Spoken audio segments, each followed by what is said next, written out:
Welcome back, everybody, to the Young Project Vlog series. This weekend, I went bouldering with a few friends, and a few thoughts came to my mind. Check it out. I went out with 4 friends to New Hampshire to experience the boulders awaiting us at Pawtuckaway State Park, a 5,000-acre reserve and one of the largest parks in New Hampshire. Bouldering is a type of rock climbing where the climber does not use ropes or harnesses. Common equipment associated with bouldering includes climbing shoes to help assure footing and chalk to improve grip. Unlike free climbing, however, bouldering is usually executed on paths that are less than 20 feet high. It has the potential to be a really dangerous sport because if you fall, there's no guarantee you will always land in the padded area, even if you fill the space really well with your crash pads.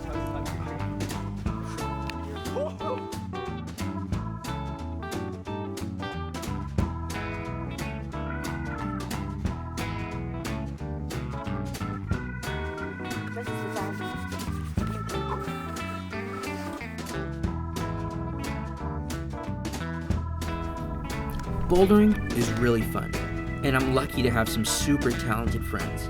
But the gear to go bouldering correctly is usually expensive, and if you're paying attention on the world stage, bouldering has become a behemoth of a sport, with it being part of the rock climbing competition featured in the upcoming 2020 Olympics. And so I started thinking, how privileged am I to be doing this with the correct equipment, the time to do it, the resources, and the people that have all those things too. The reason I'm thinking this way is because of how I grew up. I grew up in relative poverty. I say relative because we weren't on the street. Sure, there were times where I thought we might be on the street, but it usually turned out okay.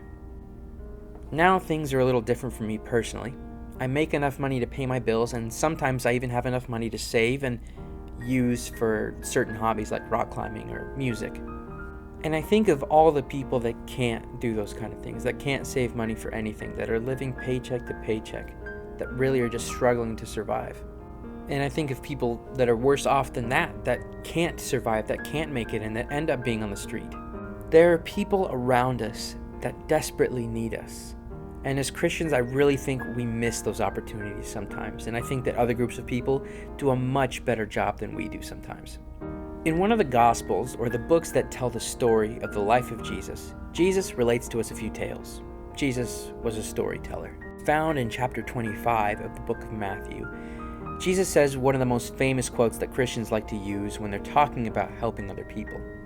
And the king will answer them saying, "Truly, as you did it to one of the least of these, my brothers, you did it to me." Now that means to say that the people we see walking on the street, the people that we work with, the people that we don't like, those are the kind of people that need us the most sometimes. It isn't the huge bandwagon movements to change the world sometimes, but a lot of the times, it's the people that we work with. It's the people in our families.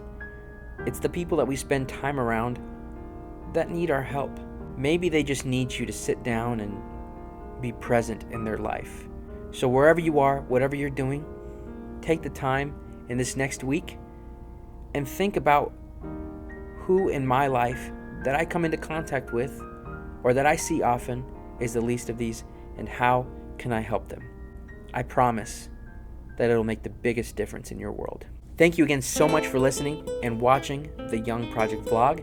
We invite you to come back and listen to us again. We post a video every week, so stay tuned and check out our website. It has a lot of other resources that you might be interested in listening to or watching or reading, so keep an eye out for those. Thank you, and see you next time.